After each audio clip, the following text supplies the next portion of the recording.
The right to offend is not some pesky little part of freedom of speech that we have to put up with. It is the heart and soul and lungs of freedom of speech. It is the coursing lifeblood of human progress. It is the instigator of liberty and modernity and science and understanding. What a laughing stock today's student leaders are, that they can so casually dismiss the right to be offensive without realizing that their lovely, enlightened lives are the gift of individuals who gave offense. Offensiveness is not just something we have to begrudgingly accept. Offensiveness is the motor of human progress. Now broadcasting from the Right to Offend Media Studios in sunny South Florida, bringing you the latest in politics, current events, art, and pop culture. This is the Whitfield Report Live with Sam Whitfield. But giving offense is good. In fact, it's essential.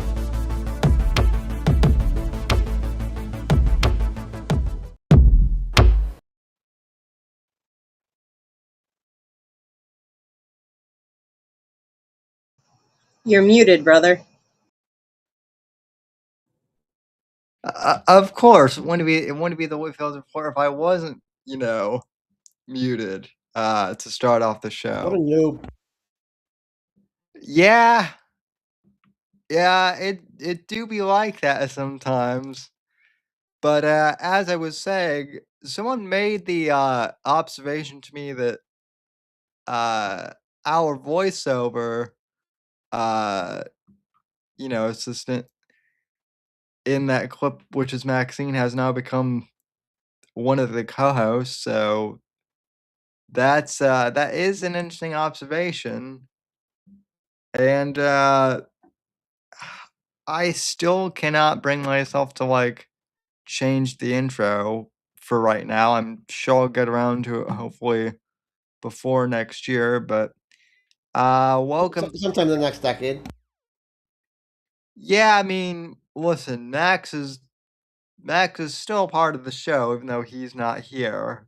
We can't just I get agree. we can't just get rid of him that easily. But He'd kick our ass from the grave.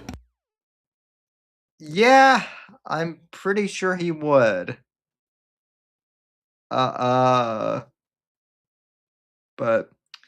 anyway, welcome to the show, everyone, and hope all is well for you all listening out there. Thanks for tuning in. And good evening, Morpheus and Maxine. How are you two doing tonight? I'm surviving. A little sad. I'm smoking my last cigarette, though. Yeah, well, that's that last cigarette. Well, that is always sad when you run out. Just like when you run out of beer. Doing pretty good myself. Drinking some churro flavored iced coffee. Ew, aren't you fancy? That actually sounds good. Better than pumpkin spice, Sam. It's fucking amazing, Maxine. Now, Maxine, I do like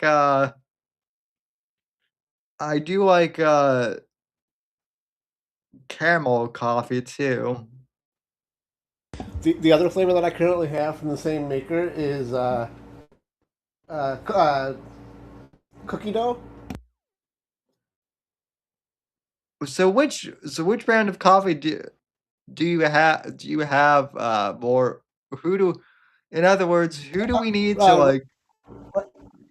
Right now, the brand that I've been drinking the last couple of months is a small Texas brand called Drag Up. Drag Up? We Yep. may have to see if they'll sponsor us. I mean, every other streamer That'd be has dope.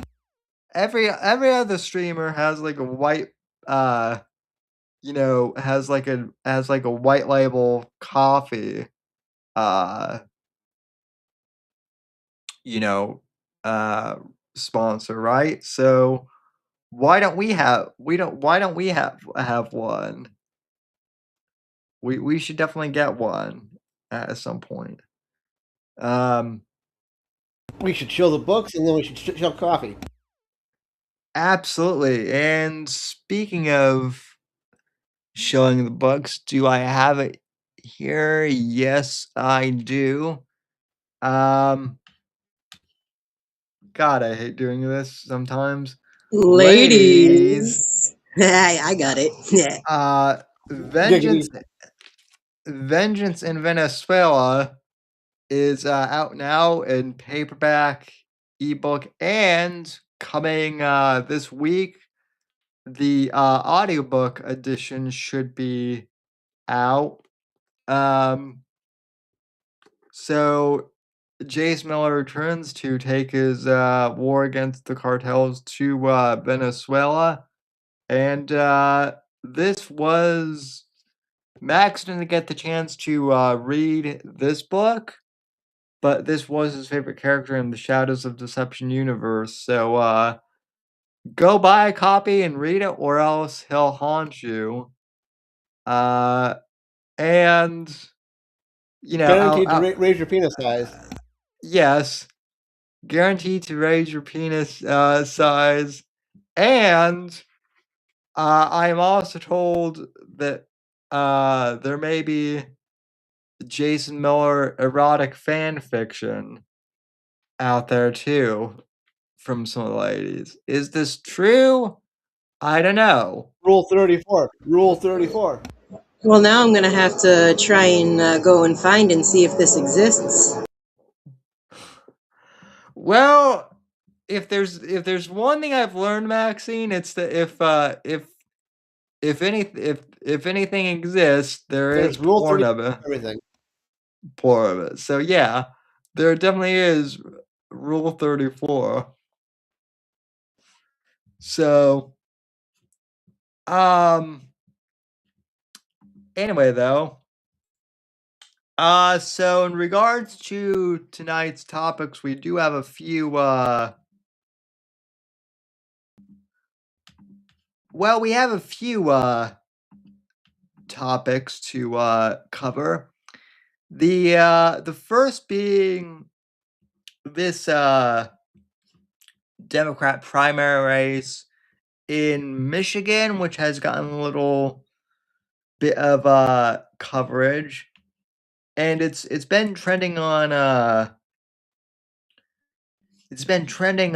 X a lot. So I didn't actually know really what was going on earlier today, so I asked Grok to kind of fill us in here, and essentially, ladies and gentlemen, okay, and lovely, I got rumbled, so I'll be right back. Talk amongst yourselves. Hello, Maxine. Hello, Mark. Sammy got rumbled. Oh, of course. It wouldn't be a show without someone getting rumbled. But yeah, more about this coffee that I'm drinking. I first discovered the brand probably about 6 months ago, and every so often I'll grab a couple bags, and they'll last me a little bit. And they've got a bunch of different flavors. And I just decided to try these two particular two flavors: cookie butter and the churro flavor. Currently loving churro. I'll admit I've become kind of boring with my coffee. Like, you actually reminded me I actually need to get more. I just get the pre-made coffee. I don't usually get Starbucks because it's expensive, but something like that, or what it's other Stoke or Stock, whatever the heck that coffee's called, and then I just get that, what is it, like a Chinobi whatever creamer, because it's actually really good. And if you like your coffee to taste more like like a melted coffee ice cream or something, it's like their sweet cream is the perfect one. Just don't put too much, otherwise it's like, oh, way too sweet. But it's like my favorite creamer right now is that creamer. That does sound pretty good, actually. And so anyway, apologies for the technical difficulties. Thanks, Uh, Rumble. yeah, no kidding. Um, so anyway, so there, so there was this Democrat primary today in Michigan for the upcoming Senate race in November. And long story short, um, Dr.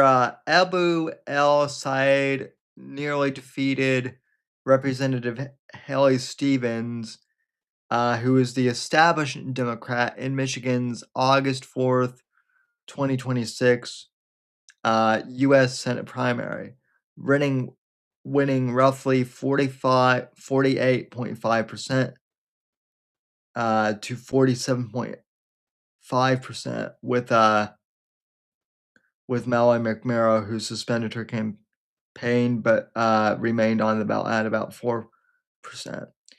The race was called on August 5th with near complete results. It was one of the closest and most expensive Democrat Senate primary races in recent memory, in a high profile test of progressive versus establishment forces in key battleground states. Which, keep that in mind, because that's going to be kind of important for my analysis going forward. So, Abu El Sayed is an epidemiologist from Detroit, and he was a 2018 gubernatorial candidate. He ran as like a progressive populist, emphasizing Medicare for all, economic populism. He's been critical of U.S. military aid to Israel. Notably, he's been endorsed by Bernie Sanders, Elizabeth Warren, AOC, the so basically the Squad, the UAW, and other progressive groups. He is a Muslim and the son of Egyptian immigrants, so he's basically like a democratic socialist at this point. And Haley Stevens is basically the establishment Democrat, right? And this was a very narrow and close campaign. But what's interesting is, according to Grok here, Syed basically outraised Stevens in like direct campaign contributions, with like small donors and like independent donors, with totals of around like $14 and $15 million, whereas Stevens had like more of the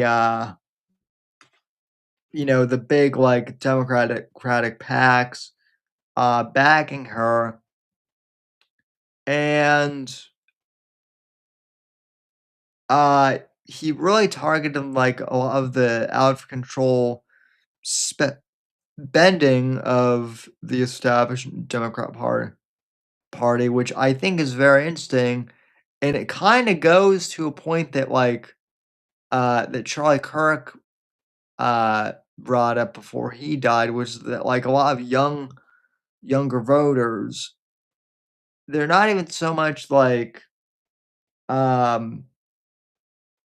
disenfranchised with like Republican versus Democrat and that whole thing. They're really disenfranchised with like crony capitalism and all of this like big government spending, and some of them are not like understanding that socialism really isn't any better than, crony capitalism at all. Um, I do think it's interesting that, like, it was so close. Um, and also, as pointed out here, like, Syed won because of, Michigan's large Islamic population, and also more of the college-educated, demographics, which do, lean, like, more socialist, especially since that's how, like, a lot of the universities are moving. And also there's been a huge, like, strain of, like, anti-Semitism on college campuses too. They're not gonna say that, obviously, but that's one of the things that's going on. And, yeah, Grok's analysis here indicates that, yeah, there was a huge grassroots energy, anti-establishment turnout, or anti-establishment sentiment, and focused turnouts in a high propensity, progressive and Arab American areas. Um, the Israel-Gaza conflict, this is another thing that, like, I find really interesting is whether it be on the right with, like, weirdos like Tucker Carlson, Nick Fuentes, or Candace Owens, or on the far left, the Israel-Gaza conflict is basically being used as, like, a cudgel to, essentially, like, bully the establishment into oblivion on both sides, it seems. Um, and so, yeah, now his side guy is going to, face, Republican Representative Mike, Rogers in Michigan, and considering what a strong Democrat stronghold Michigan is, I don't know if that's going to be good for him or not. So, um,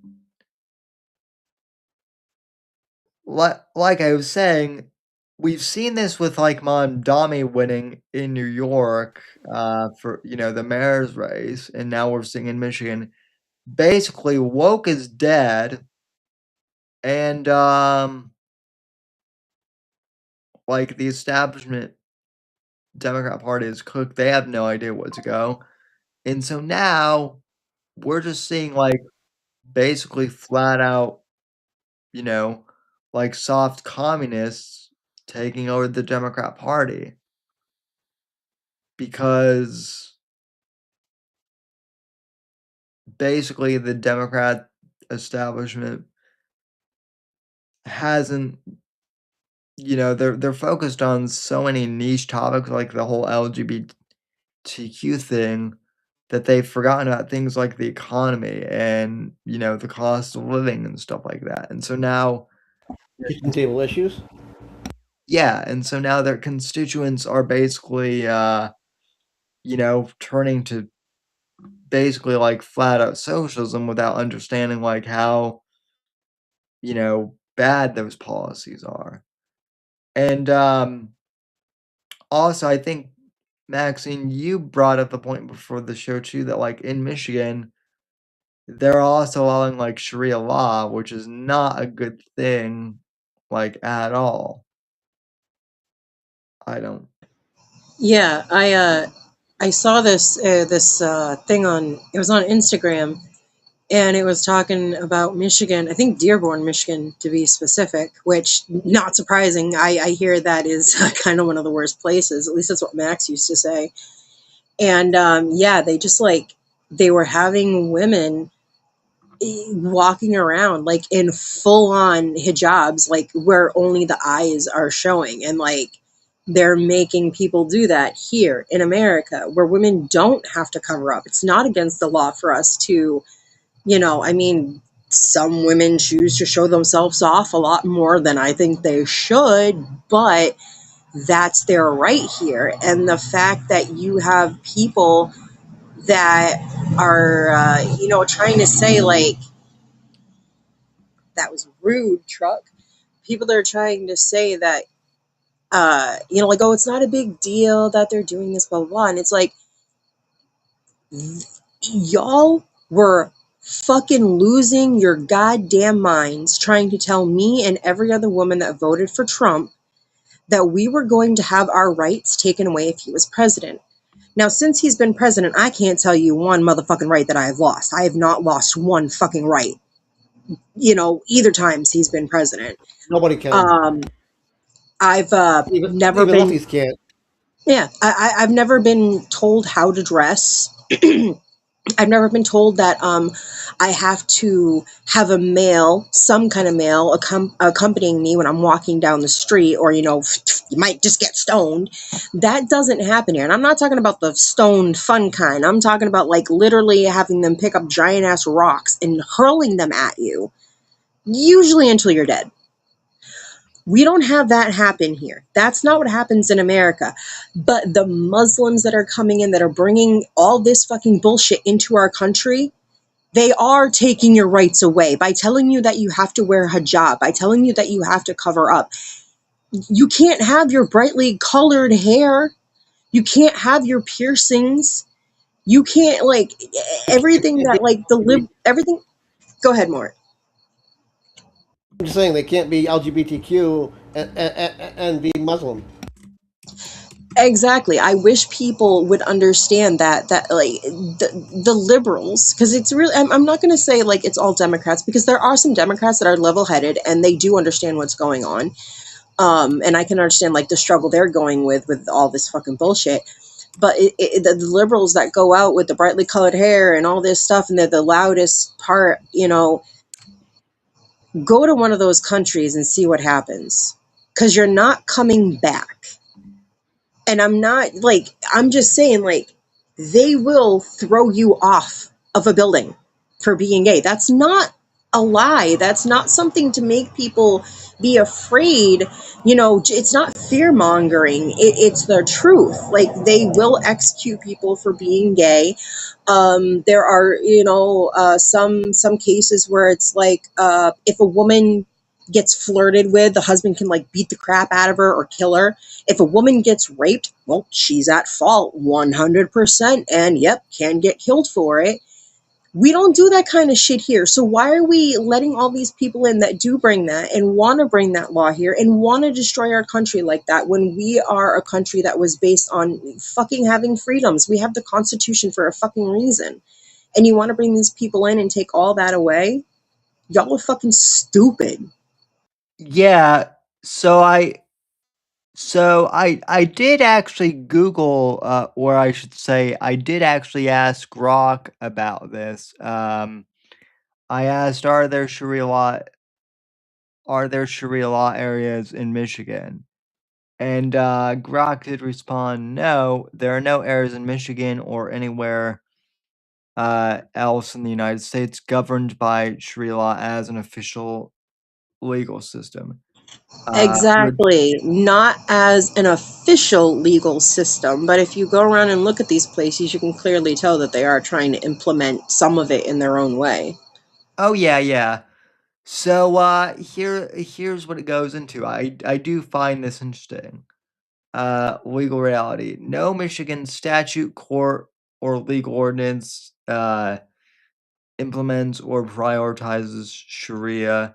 Judges and officials are bound by the Constitution of Michigan. Okay, yeah, so it's not like legally bound or anything. However, we go into Dearborn and Hamtramck. These Detroit area cities have large Muslim and Arab American populations. Dearborn has a substantial Arab ancestry majority. Hamtramck is Muslim majority and has had an all-Muslim city council in there. Residents practice their faith freely. Halal food is widely available. The Islamic call to prayers, etc., etc. Origins of the claim. Many viral stories, e.g., Dearborn implementing Sharia, banning bacon, or creating Sharia zones, originated from satirical or fake news websites, which were widely circulated as fact. Fact checkers, including Stokes or PolitiFact, have rated them false. Well, Grok, as much as I hate to say it, that kind of like is a little suspicious right there, because Snopes and PolitiFact have both been like caught basically as also like pushing out fact narratives. And yeah, they're basically biased as much as anyone else. So yeah, Yeah, Sharia. that's why when Max talked to Grok like that, he would tell him, "Yo, don't bullshit me and give me what they want you to say." And he would actually get Grok to like admit shit. He was good at that. Yeah, Max was good at like Max was good at like basically bullying the AI, which for those listening to the audio, I'm going to try and do that right now. Let's see. Snopes is biased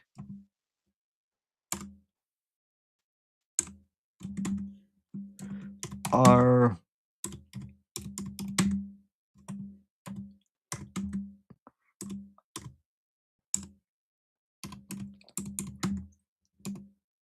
source is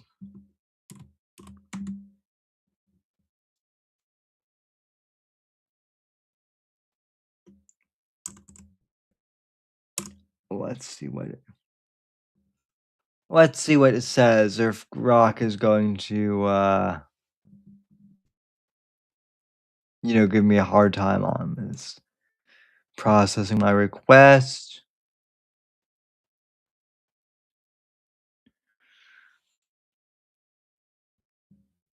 Okay.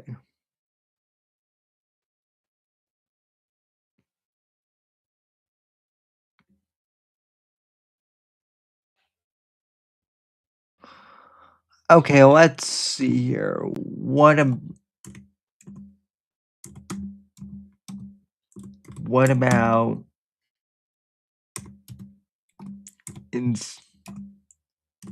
instances of honor killings in families? Then we'll know if Grok is like neutered, or if it's like, or if it's actually like factual.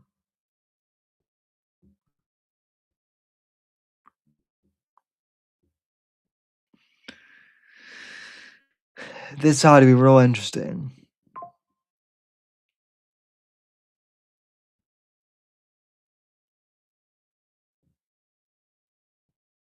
Okay. Well, at least Grok is honest about that. So yeah. So yeah, actually there are issues of Sharia law as we're you know, within communities. Jessica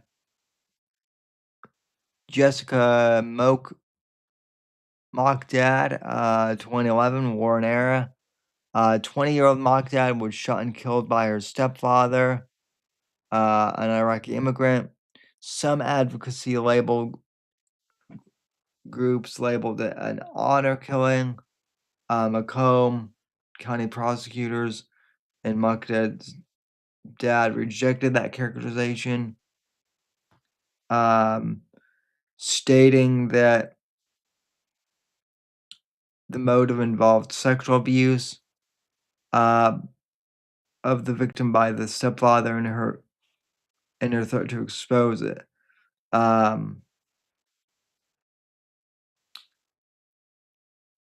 El Al-Fetchedi was convicted of first-degree murder. Let's see. So yeah, I think Max actually brought that up to me once.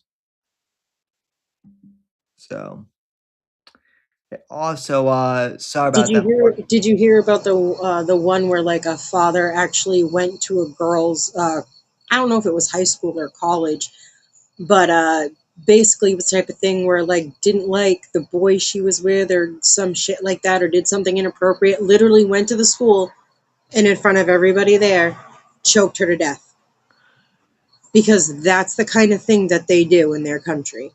Your Yeah, daughter disrespects you or sleeps with a boy you don't like, it's an honor killing. I But believe like that's what the one at the school that I'm talking about like was specifically about. I remember that. I believe that story was actually from Colorado, if I'm not mistaken. But I'm not sure about that one. So you said the girl was like strangled to death by her father? Yeah, I saw the video. It was pretty disturbing. He just runs up, grabs her, slams her down to the ground, and just holds her down as he chokes her. And people are trying to stop him, but he was too. I mean, because they're like all like teenage college kids. Because I don't remember how old she was, but yeah, he Right. just like he strangled her right there. The video is very hard to watch. Well, let me ask in a like let's see. I just started a fresh chat. Tell me about the incident where a girl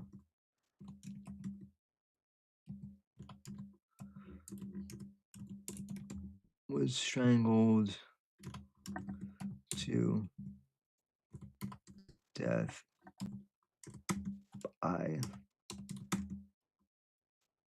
her father in the United States. Okay, this ought to be interesting.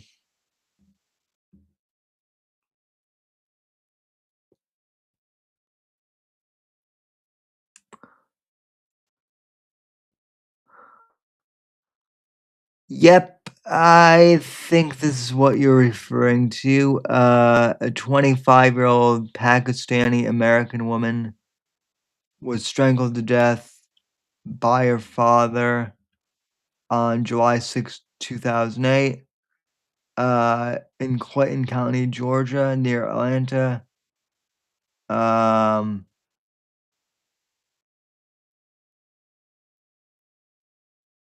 She had an arranged marriage, and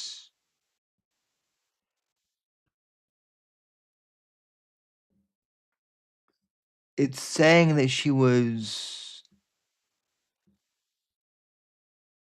strangled at home.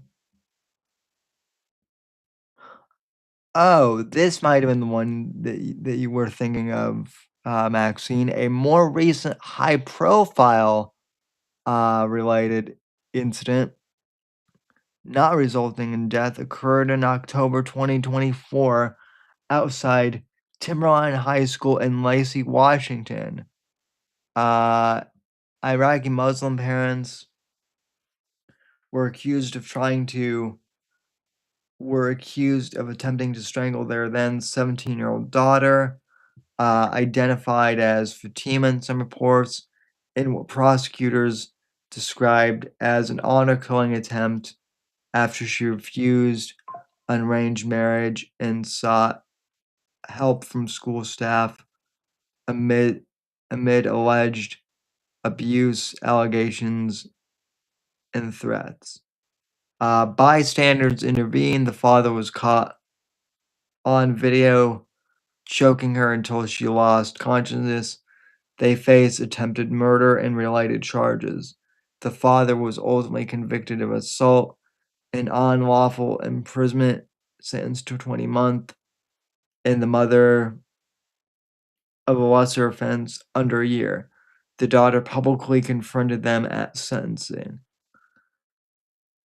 These remain rare relative to overall U.S. domestic and violent homicide statistics, which is good for now.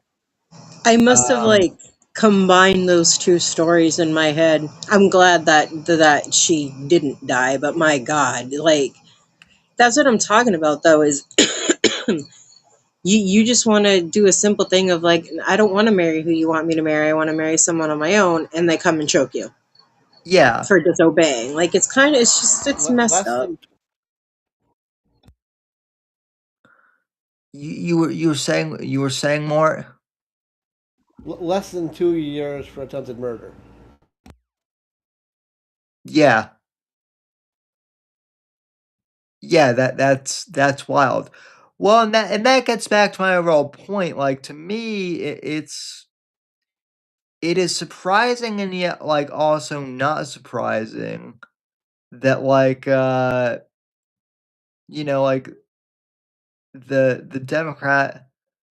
Democratic Socialists, like you would think that the progressive, like pro the party that is supposedly like progressive and like really pro LGBT and all that, seems to be like now fully embracing um you know is Islam, and some of these figures like Mom Dami and this other guy may have ties to radical Islamic groups. I can't say that as a fact for sure. Oh my But God, Sam, I'm sorry, but I gotta tell you something. Oh my God. So you know how everybody, like on like the left, basically are liberals, like they are so far up Miss Rachel's ass. I yeah, can't stand that lady, okay? First of all, she's all like, pro free Palestine shit. And this is a show for very small baby children, okay? She's yeah, very much pro Gaza and all that stuff. Come to find out that she donated the maximum amount that you're allowed to. I think that's $3,000. I'm not exactly sure, but to that guy you're talking about, the Mohammadi Badaba guy, like she donated to his campaign. oh yeah, yeah, no, that is yeah, that's I true. don't know how to bring it up to pen of like, you should really not let your daughter watch this woman, because it's just it's not good. Oh, and there's a lady, I wish I could remember what her name is, but she is on like Instagram. I think I should sent you the reel. She basically does like satire kind of like Miss Rachel, but it's very conservative, and it's funny. She actually got a cease and desist lawyer Oh from yeah. Miss Rachel, Oh and it yeah, was yeah. funny. Oh, jeez. Yeah, actually, let me see if I can find that because funny you bring that up because that was actually trending on my timeline. Um that was actually a thing on my timeline like a few weeks ago. Let's see. Her stuff is actually funny. Like I've gone and like watched a few things like after I saw because the first video I saw of this lady was her reading the cease and desist order that she got from Miss Rachel and Miss Rachel's people. And I was just like, oh shit, I didn't even know this lady existed. So then I started checking her shit out and I'm like, oh my God, it's fucking hilarious. Now I totally understand why Miss Rachel is pissed. But it's so good. Yeah, and that actually brings up a good kind of that actually kind of brings up a good topic too. Let's see. Because yeah, like a lot of these left wingers are starting to like actually like suing these comics for uh defamation. And First off, it's not defamation if they are just taking if, it's fucking satire. It's fucking protected. It's fucking impersonations. It's like dude, if you can't take someone making fun of you or making satire based off shit you do, if you're that much of a butthurt little baby, then don't do your shit anymore, or just learn to suck it up and be like, they're gonna say shit. They're gonna do because what do you think all the fucking like conservative comedians do when they get They made fun hate of like that? They're like, they're like whatever. They don't care. you know what's weird though too is like the lady who was satirizing Miss Rachel looks like Miss Rachel too. Yeah, it was like they think that basically like they think that you're me. There's no fucking way people think that this chick is Miss Rachel. Okay, like if Well, someone like actually thinks that that's because like that's the whole thing. She's like, oh no, people think Miss Rachel is conservative. How terrible. well, yeah, but like looking at it from the outside, like if you put the two women together, like I honestly could not tell the difference between the two because I've never Until like they open their mouth, then you'd know. well yeah, there's that. I actually found the comedian who's getting sued by Miss Rachel, so I will bring that up for us to watch here. So yeah, basically, yeah, so this I have no idea who this is. Uh this is taken from I guess her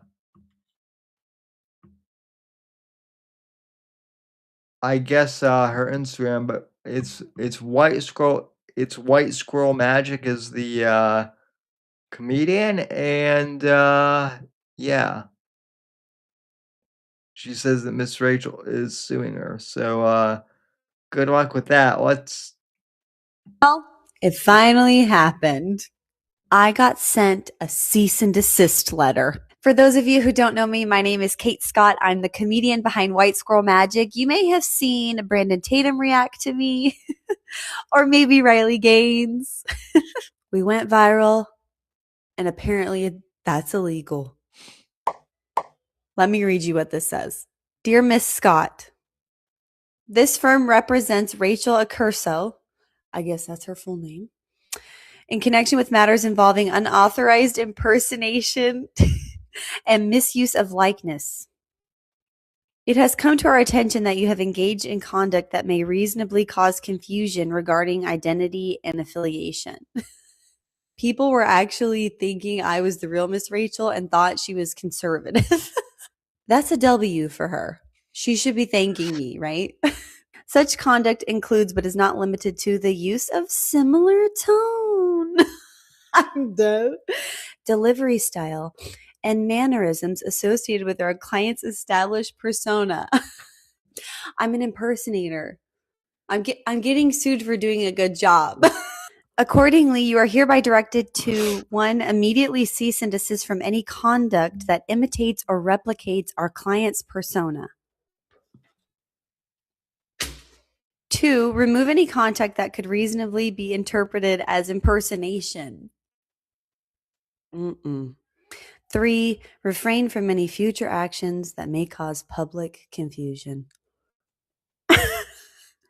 If you fail to comply, our client reserves all rights to pursue further action, including but not limited to legal remedies.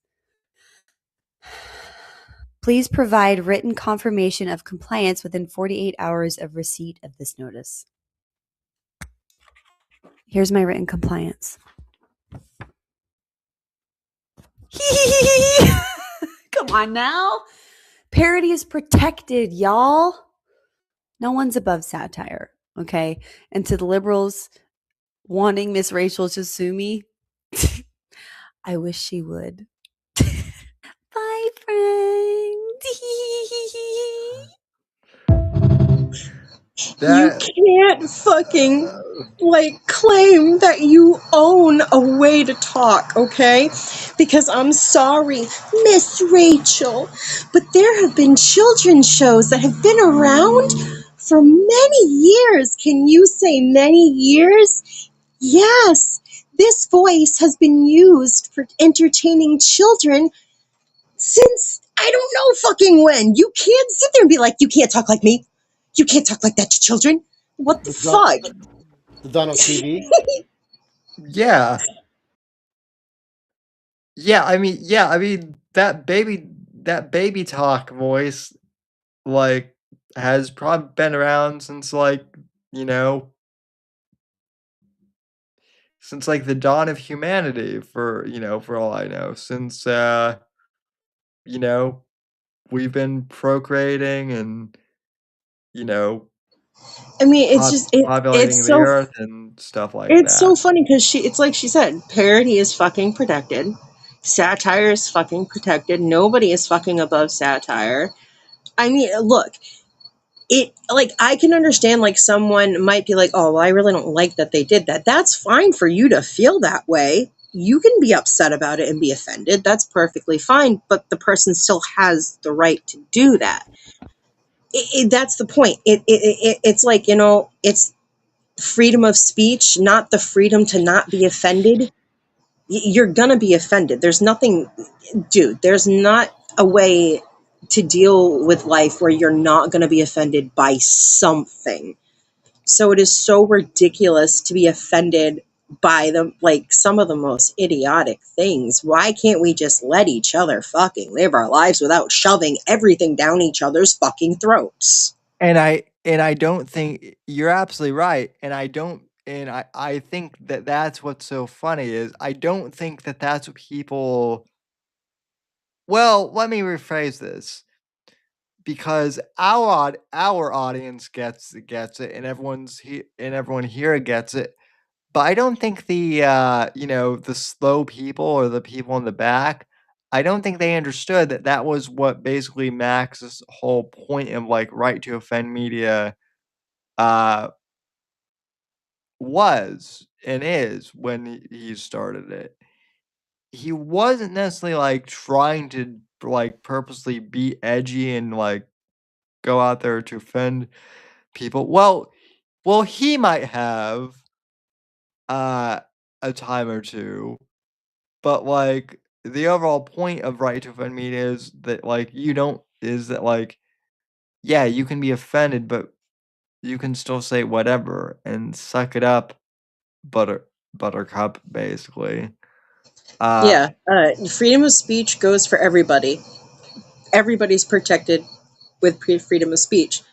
And it's not just It's the the speech you speech that you don't like. agree with that have to be Yeah. Exactly. That's the reason why the First Amendment is so important is not just because everyone has a right to say what they want, but that's what we're protecting is the offensive things that people say.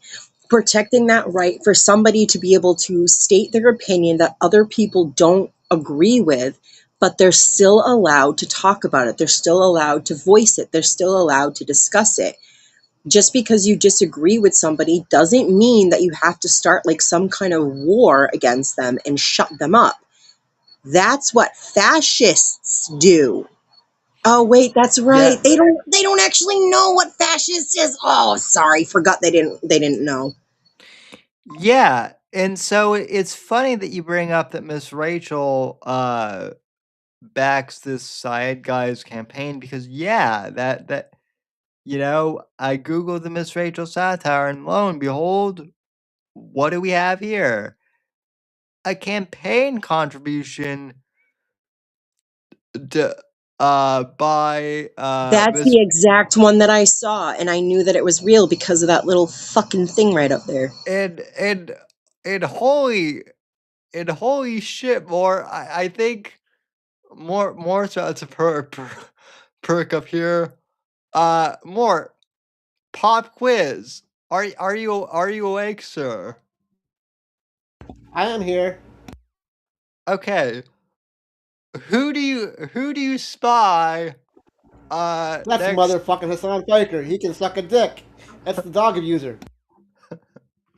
Yeah, I am totally not shocked to see unlike Kaya to see Hassan Piker standing next to this basic. I mean, well, they're both commies. Can we just say that? Facts. Yeah. What the fuck is up with the look on his face though? Like Hassan looks like halfway between he surprises a camera in his face and like, oh, I'm gonna shit myself. Like, what the fuck is up with his face? That's the resting shit face. I fucking The love that. Maxina, have you never watched like a Hassan Piker video? Did Of did course that? I fucking have. Max and I watched his shit, watched it with Asma and made fucking fun of him all the fucking goddamn time. I'm just making fun of him because he looks like a freaking retard. Well, okay. Well, why? Well, I didn't know. I actually, believe it or not, met someone like last week. Or I didn't meet them. But I found out that one of my neighbors, who is very conservative, and no, it's not a boomer. Like they had heard of Hassan Piker, but they had never seen him. So I got the, I had the, I had both the pleasure and the displeasure, depending on how want to put it, of introducing him to Hassan, and oh my goodness, uh, You poor bastard. yeah, I think my neighbor is traumatized. Um, Chibi said, of course it's Palpatine Piker, lol. His shoulder pads are too tight. yeah, yeah. Oh, okay. Also, this is another thing I want to point out. Like all of the weirdo commentate all of the weird commentary people out there now have they've stolen my bit of wearing suits on stream.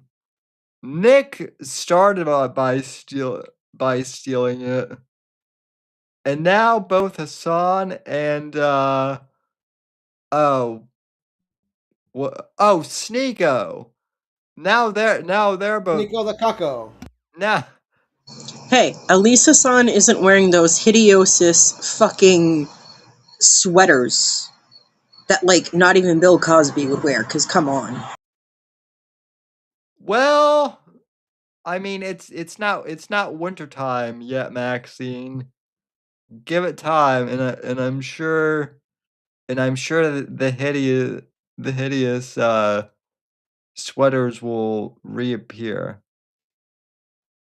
Um, yeah, yeah, Stiko.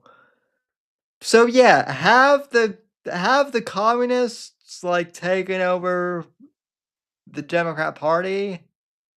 Not fully, but look, when you have Mom Donnie as like mayor of New York City, and then you have this side guy and Hassan Piker and Miss Rachel just being like out in the open supporting him, like yeah, I don't think the establishment Democrats are doing that well. And why do I bring that up? Like the Republicans need to like stop infighting over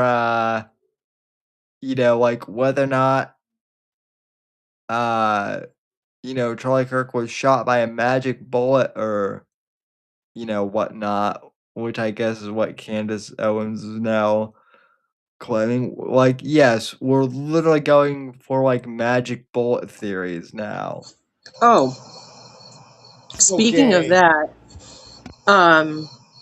I'm probably gonna, I think I might have sent you this reel, but I saw on Instagram where I think the chick said it was like Britney Spears or some shit, but like, I guess like someone's trying to start like this rumor or something that like Erica Kirk was like helping traffic kids or some shit like that. Yeah, yeah, I that This is the first time that seeing that reel is the first time that I had heard anything about that, and I was just like, "What the fuck?" yeah, so basically what that's all about is um Candace Owens like has this like crazy like paper thin theory that like supposedly one of the modeling agencies that Erica Kirk was with um like trafficked kids at one point or something. And so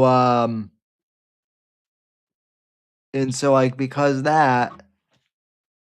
like one person that worked there, might have been like involved in some like shady dealings. Clearly that means Erica was, guilty of it too, right?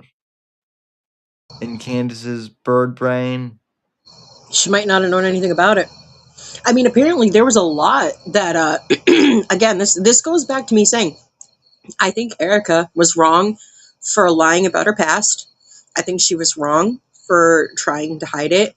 I think that as a good Christian woman, as like you're supposed to do, like you own up to your sins, you own up to the things that you do wrong, and she should have been like, yeah, that's how I used to be. I had lost my way. I found my husband, found God, got back, but because that would be a good way of of handling that. Would have been like, yeah, before I met Charlie, I lost my way with God, but he helped me find my way back and I'm doing better.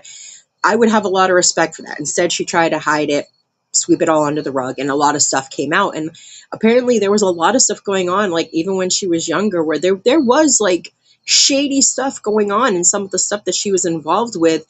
But just because there was shady stuff going on within like corporations or businesses or charities or whatever the heck it is, that she had been working with at the time, whatever it was, just because there was some shady shit going on doesn't mean that she herself, one, knew any of it was happening, or two, had any hand in it.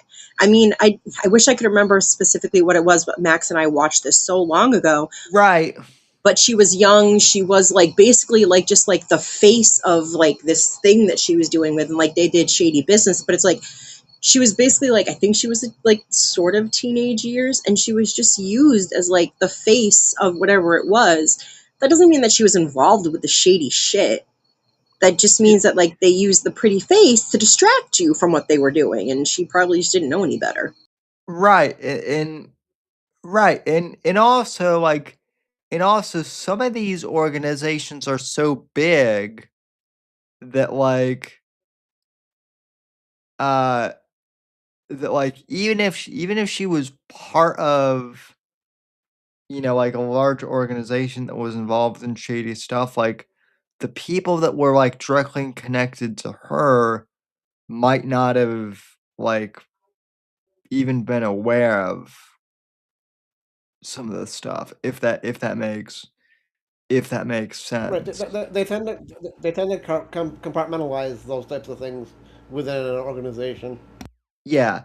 It a good equivalent would be like if you got mad at, like, if you got mad at, like, and this is going to be like a really bad analogy, so I apologize. I'm just gonna interrupt there, Sam. It's like the goofy thing that you Max and I always said. What's going to the moon and dealing with the robots? Just because I'm dealing with robots doesn't mean I'm telling you guys I'm dealing with robots. Right. Or also, it would essentially be like, if a referee in the NFL is caught, like fixing games for another team, like, maybe you should get mad at, like, the referee organization, but, like, there's no reason to get mad at, like, the head coach of, like, uh well, I was gonna say the Patriots, but that might be a bad example, and I was also gonna use the Broncos, but considering that we once had a head coach that was part of the team and was caught cheating, that's also a bad example. But, like, Two things. One, Chibi says, "Hey, Mort, you're a bit quiet compared to the other two. Not in general, I mean your mic." And let's put it this way: it's not. This It's better? not. It. How's that, Chib? yeah. I never call you that, and I just called you that. I don't know why. It's not the same thing as like when Gabby Hanna. Yeah, I'm gonna talk about her. I haven't heard about her in a while, huh? She crackpot. Used to like her. Whoo, she crazy now. She Off the actually deep got end. caught. She actually got caught supporting these makeup brushes and like talking about them, saying they were so great. She was promoting them. She was telling people to go and buy them. And then there was this huge fucking scam with them. Here's the thing. With that, you can absolutely blame Gabby Hanna for it because she knew those things. And she still promoted it anyway because she wanted the money that they were offering her. She got called out on it. That's not the same thing with Erica. With Erica, it would be like she knew nothing about them. It's like she thought that the makeup brushes were great. She hadn't really used them yet, or maybe she only used them once and they were good, and she was promoting it. You see how there's the slight difference there. You Oh, yeah. can't blame Erica for people in organizations that she had was associated with if they were doing shady things, but she wasn't involved. And I'll even say the same thing that the other girl said, the videos that I saw. If it comes out that Erica was involved in it, then fuck her. Absolutely, 100% fuck her. If it comes Agreed. out that it's true, then yeah, get the fuck out of here. I don't want to hear another word from you. But if it's not true, then calm the fuck down. How about we wait to like see if there's anything about it? Because if it's Britney Spears, if I'm accurate in that and that's who's fucking saying it, are we really gonna take her word for it? I'm sorry, but Max was right. The Free Britney movement was the worst thing to happen to that woman. She's dancing naked. She's dancing with knives. She's looking like she's a fucking cracked out whore about to drop dead dancing with these motherfucking knives. And you seriously want to take anything she says seriously right now? I wouldn't believe anything that Britney Spears says right now. And like, I'm pretty sure that's what the girl said because she kept mentioning Britney Spears in her reel.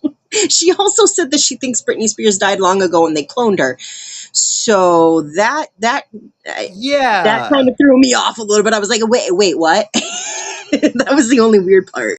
Well, yeah. So like yeah, I've also heard about like the Erica Kirk like you know like conspiracy theory of being like involved in trafficking and like my whole thing with that is like is I don't think it I don't think it is true, but like B if it were somehow true, like how is it just now like becoming a thing? Because even when Charlie Kirk was like still alive, and even before she met Charlie Kirk, she was like too high profile of a person to where like if that were true, like rumors would have started about that like a long, time ago. Like well That's what before. I'm saying. Like they were going like ape shit over the fucking Epstein files and everything. If she was involved, like, why wouldn't her name be in there? Because I don't think was her name in there. Because I don't think it was. Like, No. wouldn't they bring it up during that point? Like, I feel like yeah, if like they would have brought it up during that point in time. But like now, it's just like something new. It's like what brought it up? Is it just Candace spewing off shit because she can't get Erica's name out of her fucking mouth? She can't get Charlie's name out of her mouth either. The woman is making herself look more desperate and more pathetic, more insane, more just, my God, tell me you're upset that you didn't get to fuck him without telling me you're upset that you didn't get to fuck him. Like, my God. I mean, Candace basically calls Charlotte has basically called Charlie like my Charlie, you know, Bitch, he now. wasn't your anything except for maybe friend, and it's time that you accept that. You move on, you get some therapy, and you work on yourself and work on your marriage and focus on your kids, and maybe it's time to step away from the podcasts and the streamings and everything like that, and do some self-care, because you worried about mental state of Candace Owens. Like, you need some help, girl. You need to back off. You need to Well, chill. You're obsessed over a dead man and you're going after his widow. You don't look good when you do that.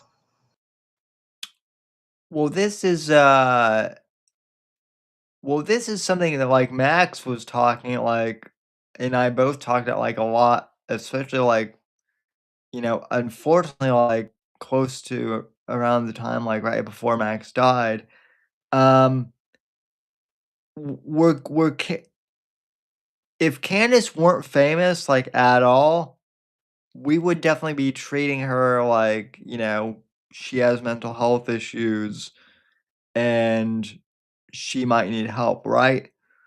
But because she's a big influencer and because she makes money at this and because it's entertaining for people, um, some people are way more like amenable to like put up with and even like encourage her behavior because it's entertaining for all the true crime podcast crowd and the like the mommy drama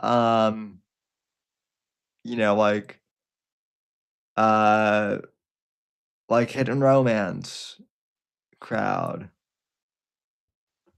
uh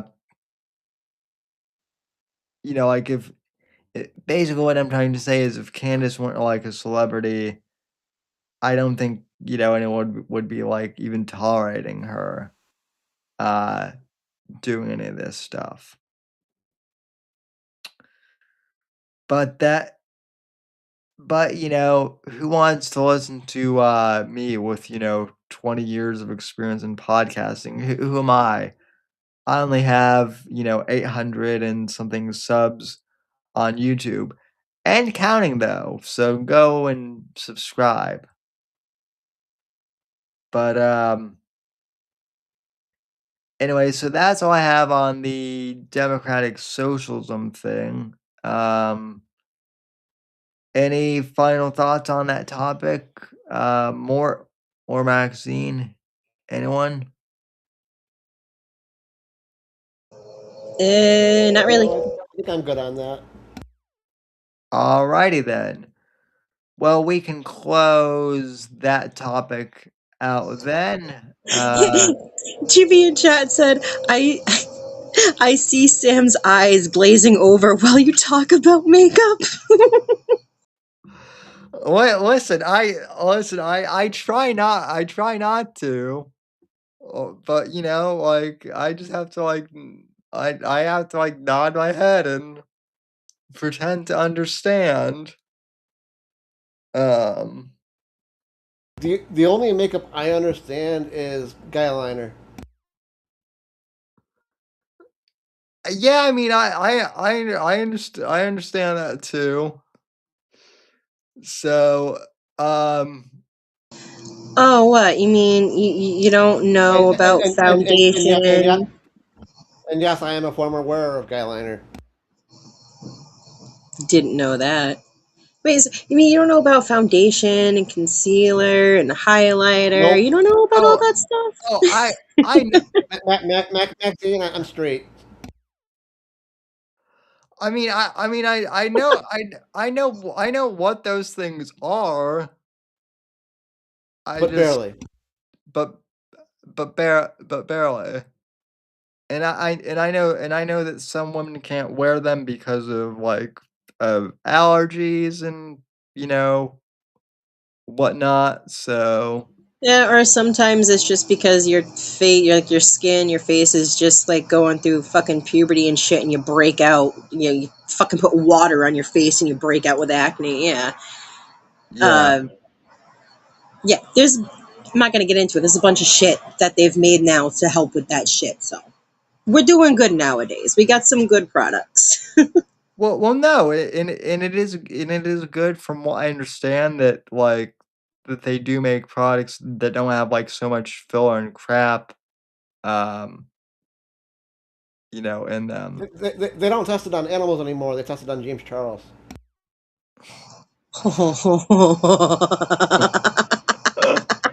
Oh, I love that.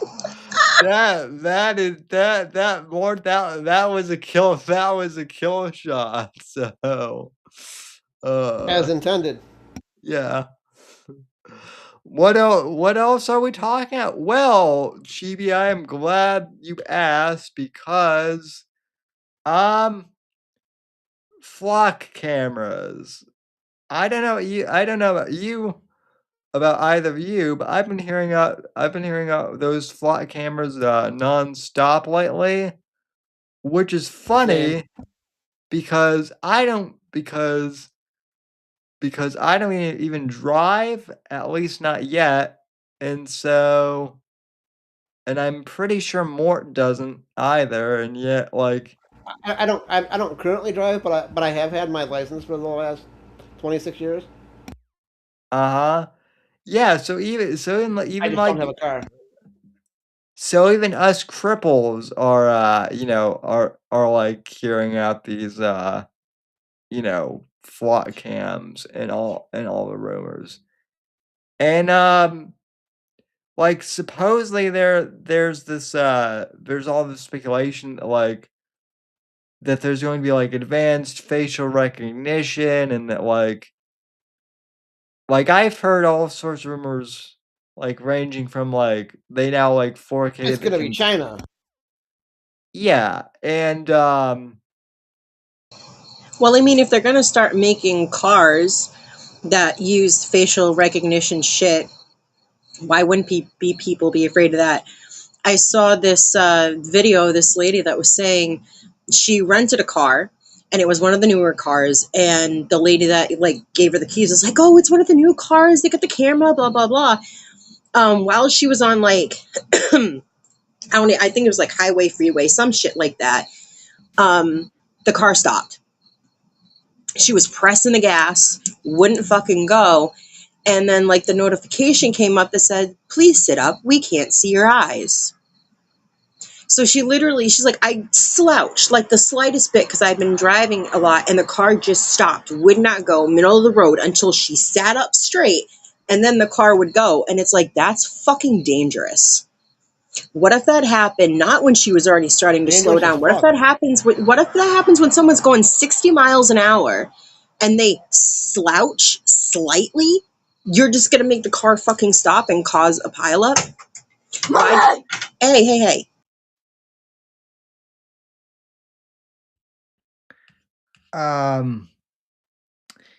Yeah, no, I agree that the self-driving cars, like, I don't know. I like the idea of them in theory and whatnot, and like I'd love to, like, I would love to have one, but they clearly need, like, there are clearly more bugs that, like, are out there.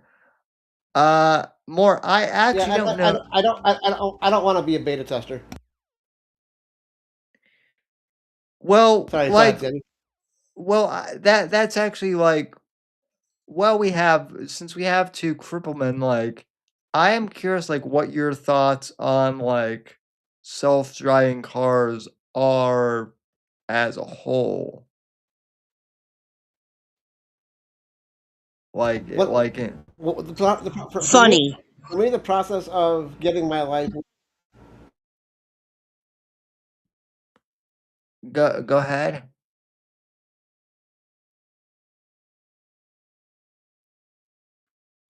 Did we lose him to the moon again? Process of getting my license. Yay.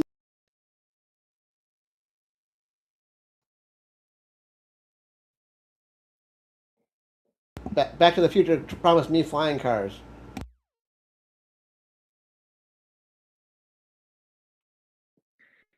Yes. Well, a So self-driving car is close to a flying car. No, I think that no, the self-driving cars are funny because a lot of times they end up taking people to the wrong fucking destinations, and there's nothing you can do about it that until the too. car gets there, and you're like, wait a minute, this isn't where I'm supposed to go. You took me like 20 miles from my destination. That's why I say it's funny, because like you said, Sam, there are still so many bugs with them that it's like you're like trying to go to grandma's, and next thing you know, you're heading down like to Canada, and you're like, what, where the hell is this car going? Like, that's why I think it's funny. more I will say this, I too like the idea of there being flying cars. The problem is I see with, like, flying cars is that, like, people cannot drive for shit. And as we know, like, neither can these, like, self-drive cars right now.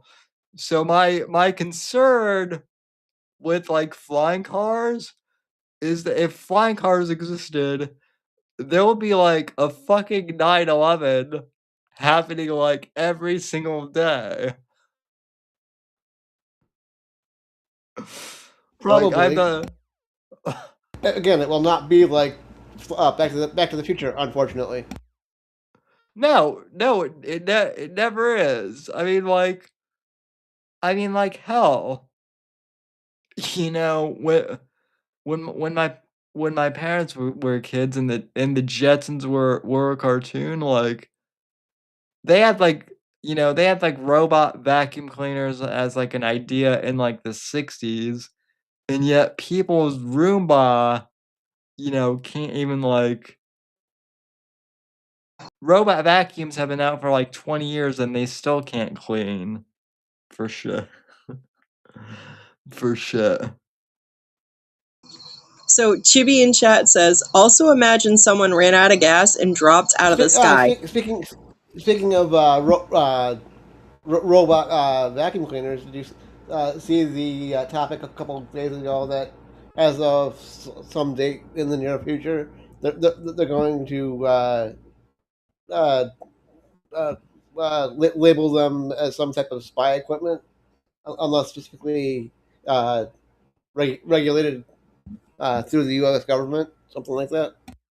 I did see that actually, which makes sense because because they can't. Because again, they can't clean. So like what? because of the camera and the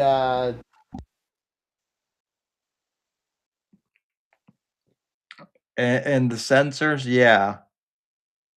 they can't clean, but they sure can spy. Oh yeah. Yeah, no, that's very true.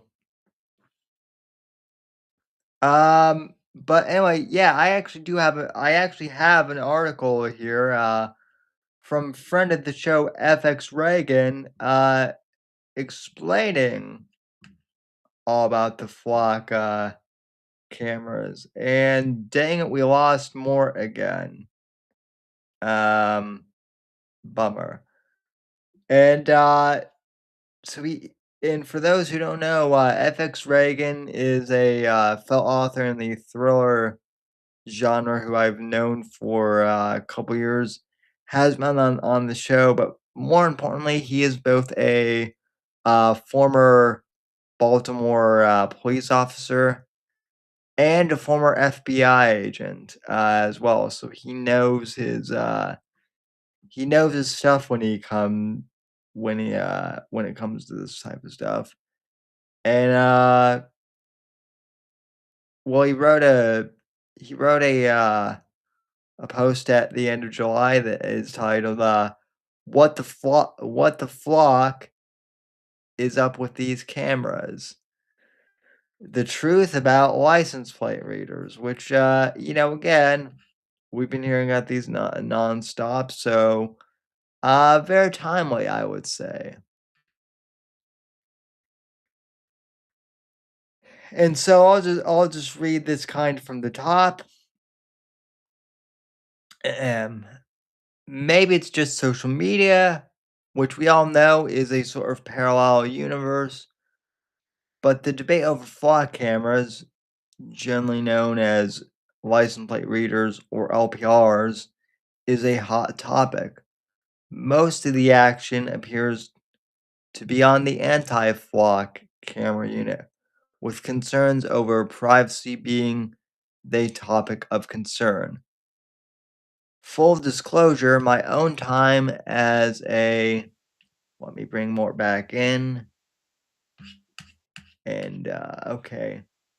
Full disclosure, my own time as a police officer was way before modern LPRs, although their distant relatives were in very limited use.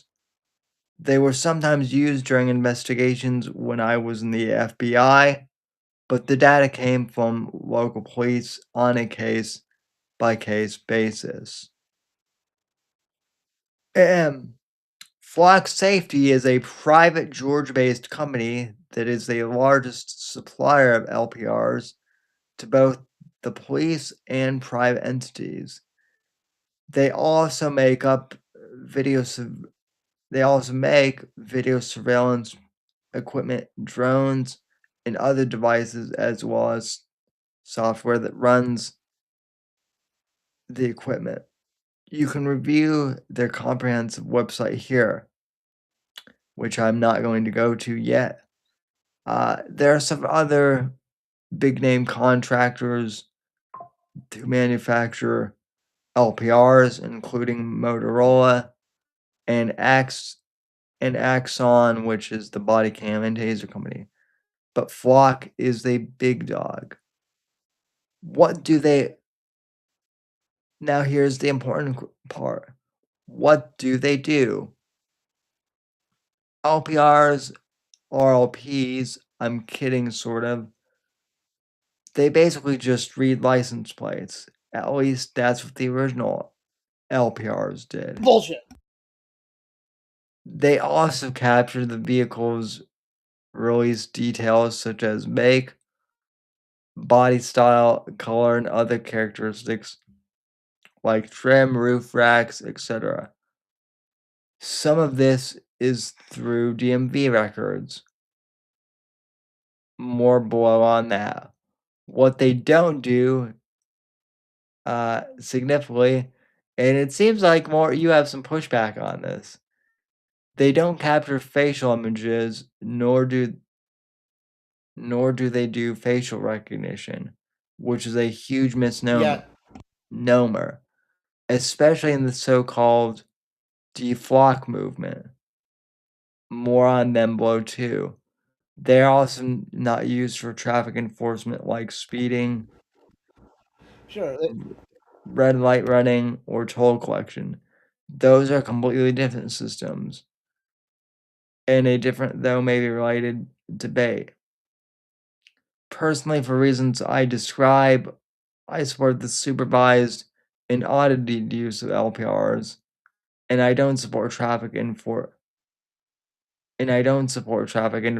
cameras. I've seen the sausage made with the latter, and for the most part, they are revenue generating machines, owned and run by private companies with a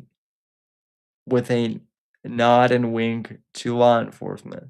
Fodder for a separate article.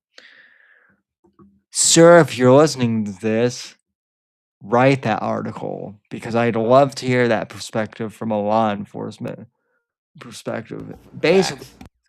Basically what he's saying, ladies and gentlemen, you heard it here first. A former police officer is saying that traffic cams and basically the whole like speed limit ticketing thing is a giant money scam. Who could have thunk? But Who back could have foreseen that? but back to Oh, you mean like how this guy was sharing a story about how like they supposedly said they caught his car like running a light or illegally parked or some shit like that. Um yeah, the camera, like the picture they sent him wasn't his car, wasn't his license plate.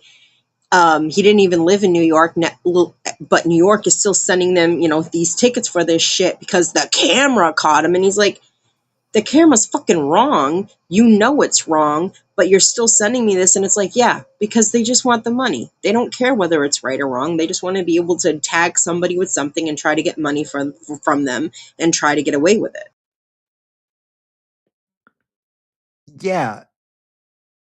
yeah, I mean that's basically in supposedly like that is a big part of like this whole flock debate from what I understand and from what I've seen on social media is like people getting falsely ticketed and then getting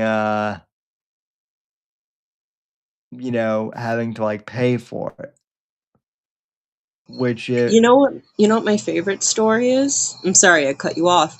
There was a lady that got pulled over because they were like saying or whatever, like saying like, "Oh, you had your phone in your right hand." Her right hand was a fucking stump, and they I took saw her that. to court. She had to go to court and like be like, "I don't have a right hand," in order to get it like fucking dismissed. What the fuck? Like it's crazy the things that they will like do and push to try and get the tickets and they wonder why we say the things about the quotas and why people don't believe them when they say that there aren't quotas. It's because of shit like this. well hey, that that tax money has to that city money has to like come from somewhere, right? Yeah, because I mean, us millennials, we've ruined everything. It's our fault that the roads aren't fixed, and apparently it's our fault that the restaurants are closing, and apparently it's our fault. Did you realize that millennials are blamed for everything? And apparently we're still in college too. We're still apparently in our early 20s because things that Gen Z are doing, millennials are getting blamed for now. But I mean, Ye- it's all fucking ridiculous. yeah, I mean, it's not like yeah, I mean, even the younger millennials like myself are, out of college mostly. And yeah, I mean, it's not like millennials on either end of the spectrum. I mean, it's not like we went through like two huge like econo economic like disasters that basically like crashed the job market basically. We basically had to deal with some kind of crisis every few years. Like, that's how millennials grew up. That's why, like, it's funny watching some of the younger generation not get it. Like, oh, how do you guys like not like freak out when this shit is going on? How come you guys are like able to like keep your shit together? And it's like, because we've gotten used to having to be prepared for every bad shit that happens, because that's what we grew up with. We can remember a time when there We've wasn't been a taught war since childhood. constantly. Yeah, we like, it's like Yeah. Gen Z grew up, all they've known is war, war, war, war, war. So like they get freaked out by it, but I don't know why, because like we went through the same thing. But is it because we went through the time where we remember what it was like when there wasn't all this war, like before our worlds got shattered and our little bubble around us popped and we were opened up to the entire fucking world? Is that why we are able to be like, yo, we went through fucking this war, we went through crashing crises of like every fucking thing in the world? Gen Z now is like, oh my God, I got out of college and we can't get a job. Yeah, that's what we went through too. We graduated from college. We were told too we had to go and get the fucking degrees, and then there was nothing. So we Yeah. dealt with it. So we're able just to kind of be like, at this point, we're just like, you know what, my back hurts. I can't give a shit about this right now. Where's my coffee? Like, And also like all these people freaking out about like AI, like part of the reason why I'm so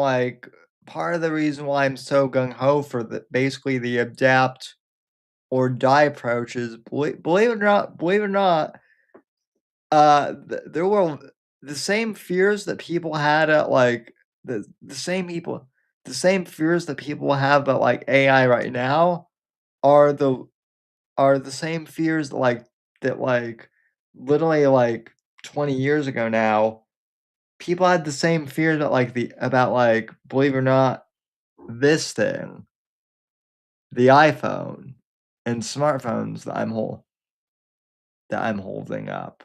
Um like people thought that like your smartphone was gonna that it was going to like ruin communication and that it was going to like disrupt the internet entirely in like a negative way. I mean, the internet in general, like people thought the internet was going to kill a lot of jobs, when it first became a thing in the 90s. And I mean, I guess some fucking industries. Y2K. Oh yeah, yeah, oh yeah, that was a thing. Yeah, yeah. See now now everyone forgets about Y2K, but yeah, that was a thing. So. I remember there were people freaking out that like the world was going to end. Like for like the extreme side, I remember hearing like mainly my parents' friends, boomers that were like, "Oh, the world's gonna end." I'm sitting there going, "This sounds like really fucking cool. Can we do it now?" Like I didn't think I didn't think like every single computer in the world was gonna like fucking shut down and planes were gonna fall out of the sky. I was like, come on, that sounds a little too ridiculous. I just think you guys are a little too afraid of change. Yeah. No, my parents, they bought lobster and, champagne and, you know, carried on like, well, as you do on New Year's Eve. It's funny too, because that brings up the point of how many times have we now survived when the world was supposedly supposed to end? And how many times did we have people that were building the bomb shelters and everything for every single time? Um, Like we've lived through that shit too, and we're just kind of like at this point we just kind of look at those people like, you wear the tinfoil hats, don't you? I mean, in my short, in my short lifetime, like 5 or 6 already. Like I remember when I was in high school, the Mayan calendar like predicted that the world was supposed to end. Yeah. I remember my senior year in high school.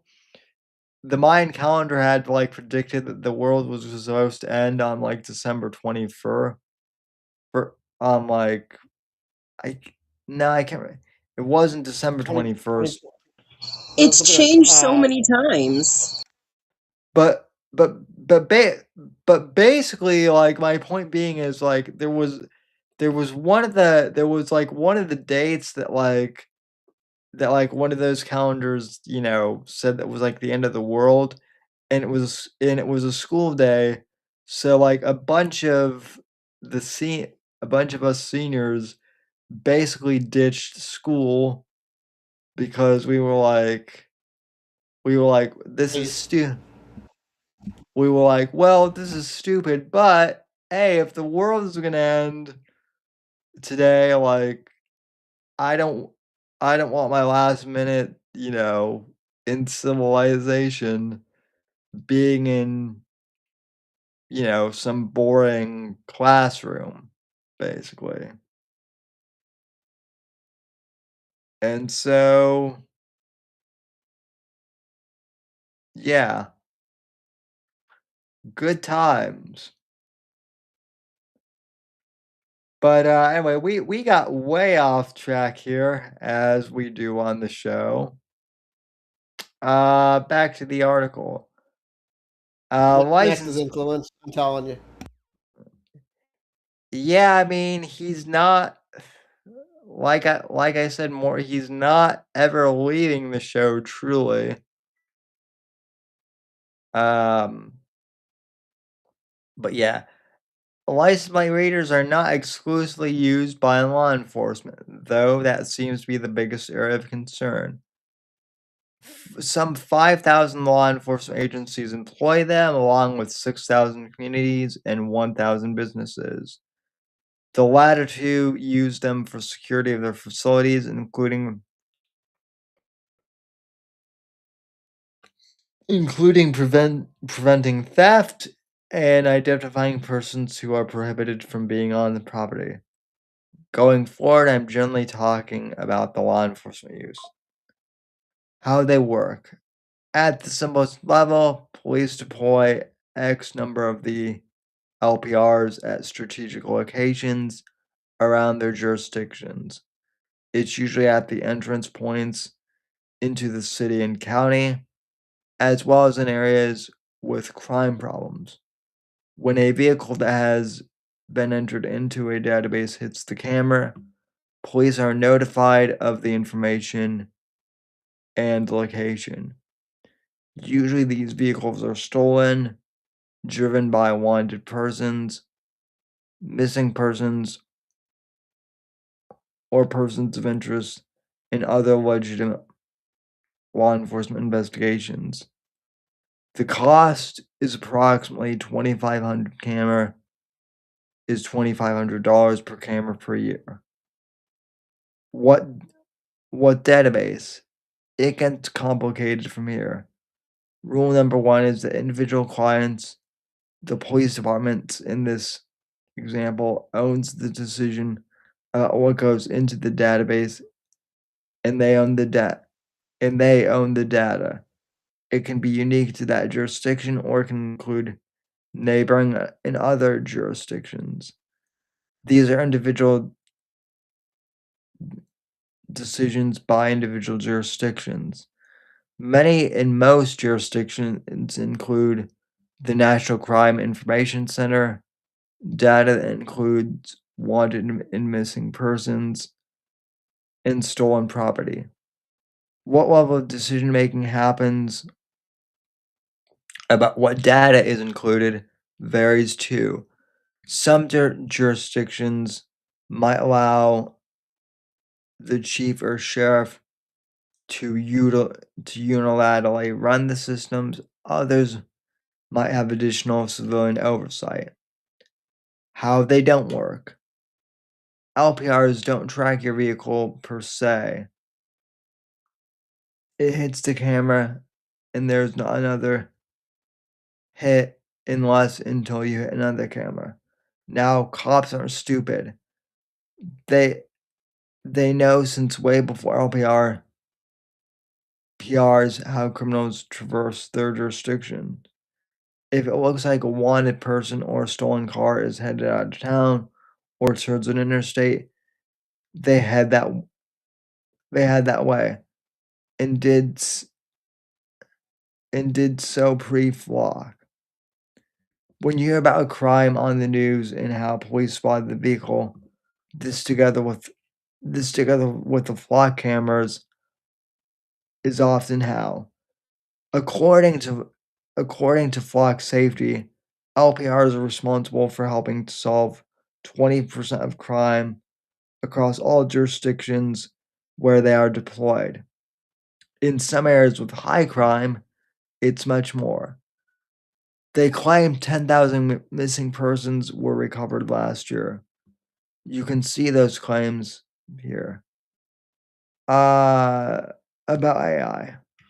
Artificial intelligence, or AI, is the fastest way to make a boogeyman out of any discussions. And I believe this is what Mort was referring to in his concerns with regards to this. Correct. Let me go back to the article here.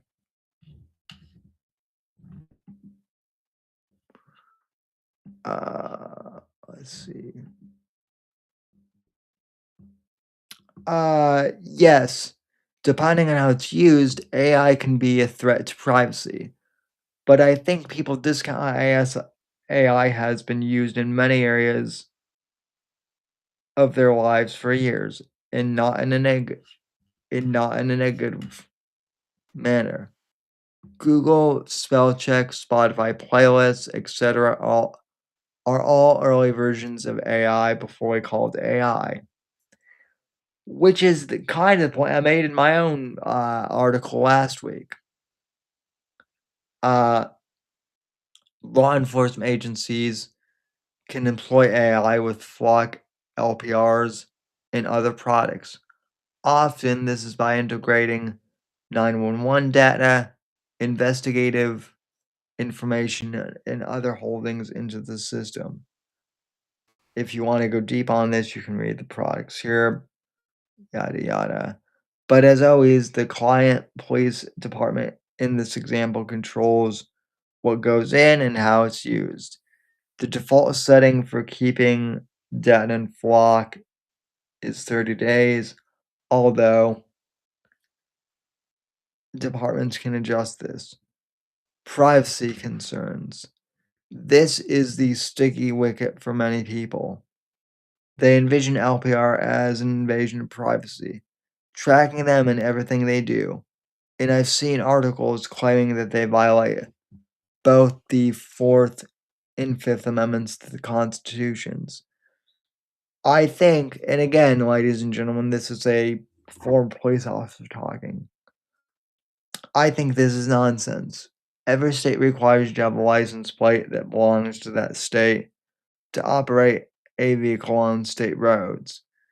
The ACLU, not surprisingly, has taken a strong stand against the use of LPRs, and you can read their arguments if you want. Some departments, driven by privacy concerns, have stopped the use of LPRs. These are mostly in left-leaning cities like Los Angeles, Eugene, Austin, and Denver. Other cities, specifically on their websites, the LPRs are not used for immigration enforcement. Currently, ICE is not a client of Flock. Well, maybe Denver doesn't have flock cameras, but they sure as heck have something else. I can tell you that from first-hand experience. A deflock movement of anti-LPR activists has sprung up where they engage in deflock days of action, and some even condone violence by encouraging followers to destroy cameras when they see them. This is reminiscent of the Earth Liberation Front or ELF movement 20 years ago, where activists engaged in the destruction of heavy equipment to protest development. There is a crossover between the deflockers and some, not all, of the anti-data center activists. Ironically, many of these activists, and even people merely concerned about privacy, don't realize there's far more data about what they are doing in their pockets by their phones, basically, or in who their ISP is, and even their state DMVs are selling their personal information to. Oversight. The answer to privacy concerns with almost any government use of technology is oversight and strong audits. For decades, a few law enforcement officers misused DMV databases to run personal information about their girlfriends or even alert criminals that they were wanted, way before LPRs came along. This didn't mean we stopped using DMV and national criminal information databases. It means punishing officers who abuse their authority. Same here too. Almost every negative story about flock cameras will mention same two stories. A Kansas police officer who stalked his wife, and a Colorado officer who arrested the wrong person based on LPR data. The answer is to use the strong audit feature in Flock and to punish, and when called for, prosecute law enforcement personnel who misuse these systems for non-law enforcement purposes. And yeah, that's basically the article, and then the rest of it just goes into FX Reagan's books and what he's working on. You should definitely check out his work when you get the chance to. So more, it seems like you have some strong opinions on the flock camera, debate. Penny, for your I just don't thoughts? think we should be following in China's footsteps. Yeah, I don't. It goes back to the whole do not trust China. China is asshole. I definitely agree with that sentiment.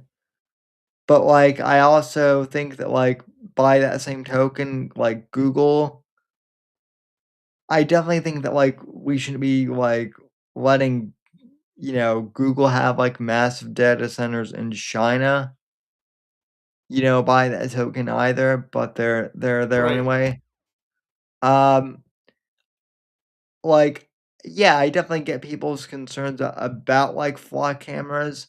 However, I don't think that like overall their ads. I mean, there's still cameras and that's not good, but like I don't think that they're like as bad as some people make them out to be. But like I'd be happy to debate the topic with anyone else, or look at more information that might contradict this. If anyone wants to tweet that at me or DM any one of us, really. So any other thoughts on this vaccine or anything? And not really, because I really didn't know too much about it to begin with. Yeah, fair. I didn't know much about like the flat cameras other than like people on Twitter have been like freaking out about them. So, like I said, I mean, I guess this was a good kind of like start point for the topic since people, kept bringing it up. But I'm not disputing what FX Reagan said. They're saying. I mean, my thing is, sure, they don't do those things now, but do they eventually have the capacity to do so? yeah, well, that's the whole slippery slope, thing with basically anything, like, right?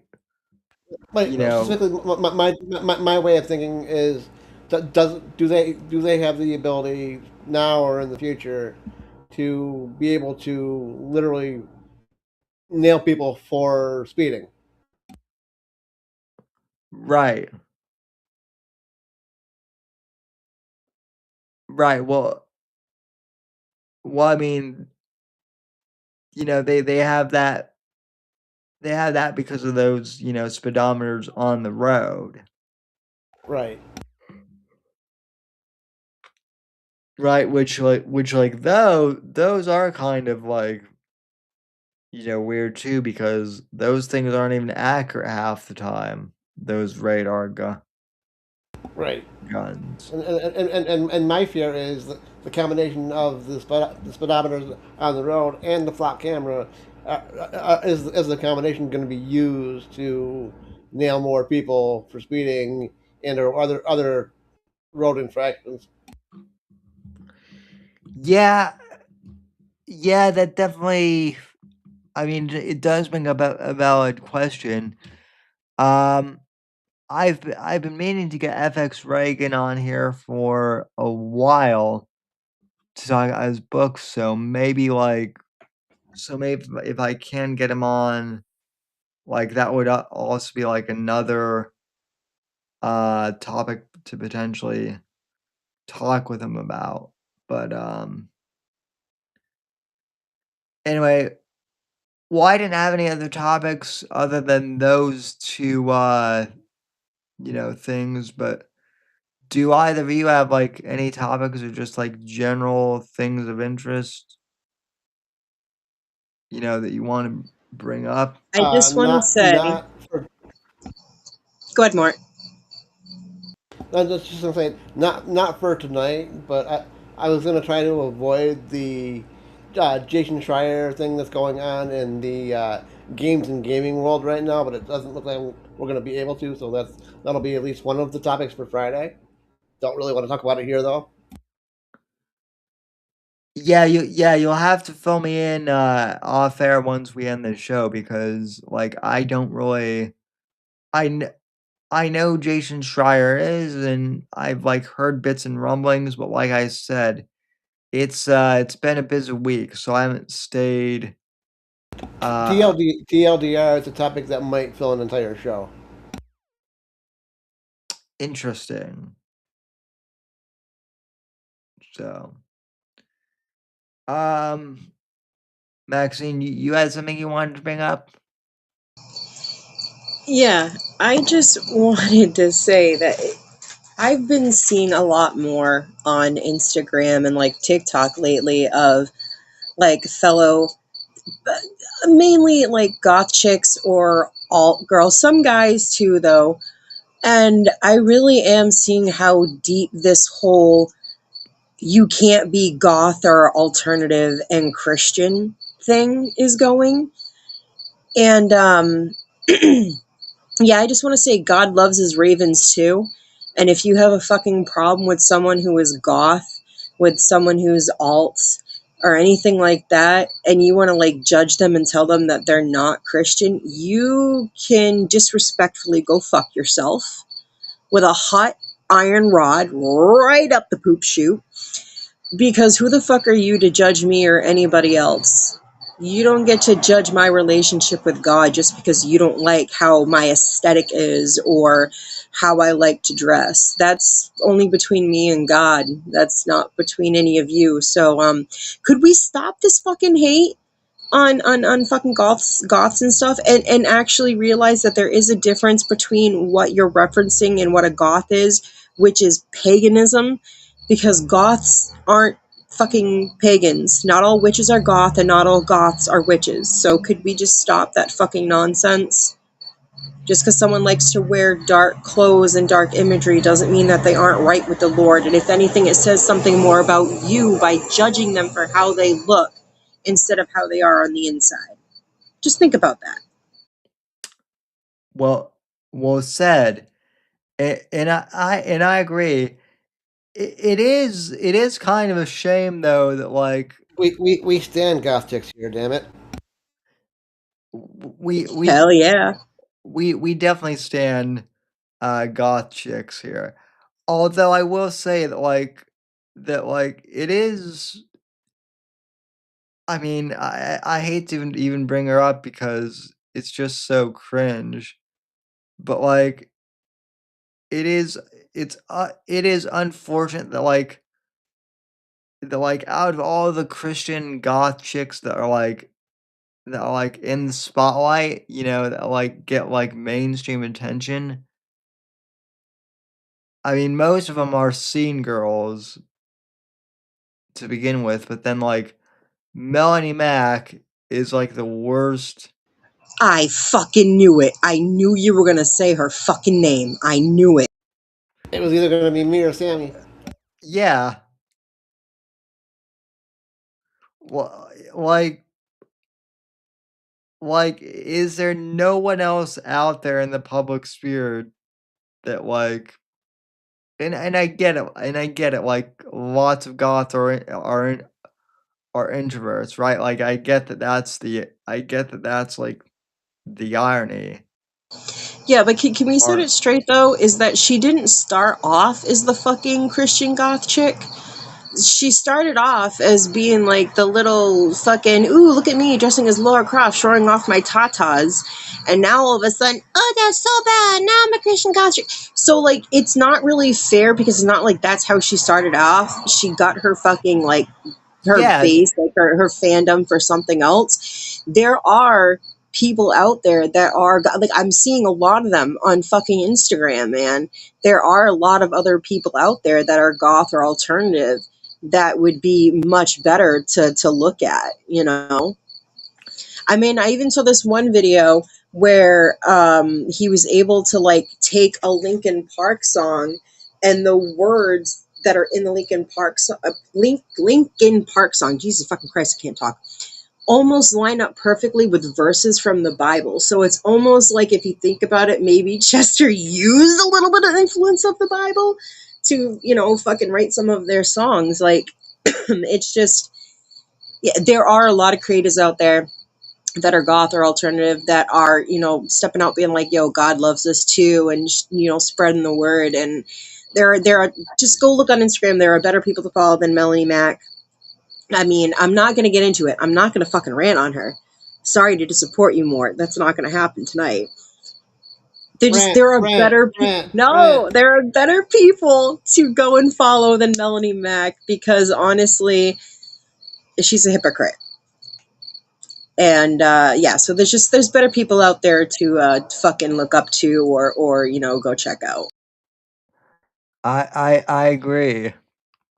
What's even worse is she used to be a lefty.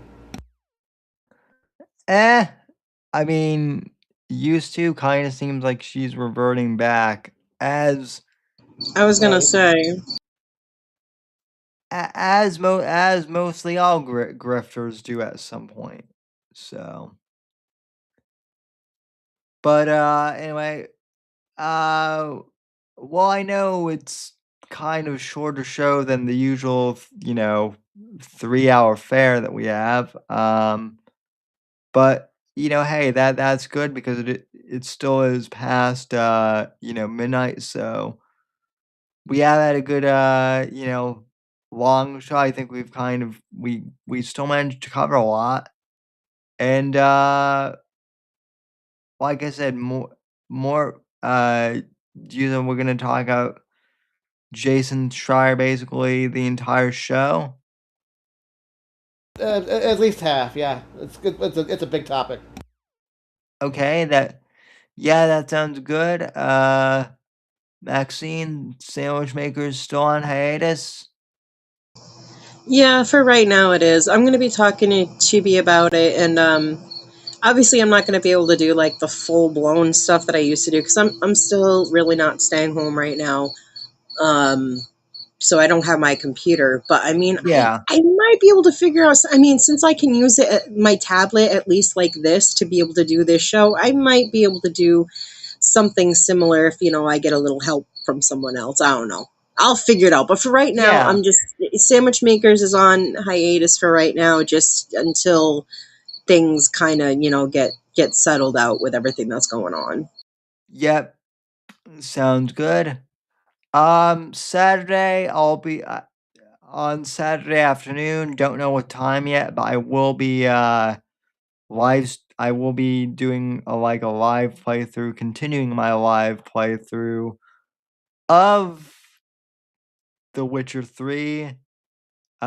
Which honestly, I'm really surprised at how many people have actually enjoyed watching that live.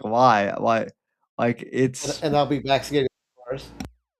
like the thing. If I can just rant for a minute or two, it's Absolutely, really go Sam ahead. Rant? Yes, Sam Rant. Sam Rant. it's funny because I try and put effort into this show, right? And you know, come up with stories and topics and create intros and whatnot, right? And yet this show, on YouTube, gets maybe 10 or 20 live viewers live if we're lucky, right? Um, but then, and it gets way more on on the replay, which I really appreciate. But then you know, The Witcher, the gameplay stream for The Witcher that I do, I usually don't announce it. I just decide to live stream whenever have time and feel like playing. And so basically I'll put on the stream just whenever and just kind of tweet out as I'm going live and but that's the stream that gets 70 that gets close to 75 live viewers on YouTube, of just me playing. And so I kind of find it funny, but also kind of annoying. The stream that I put effort into and want 70 viewers to be tuning into gets lower numbers than just the casual, game stream. It's both funny and kind of a little sad. So please watch both. And that's kind of all I have for tonight, other than buy the book, Vengeance in Venezuela, and buy all my books too, available. Buy the books, review the books. Come listen to our shows. And And hashtag harass the cripples. yeah, and also keep Max's family in your prayers. Thank you, So. Sam. Also, you should go check out Karathis on Kick. That's Core's streaming channel. I'm usually there most of the time in the chat, either messing with him or Fluffo.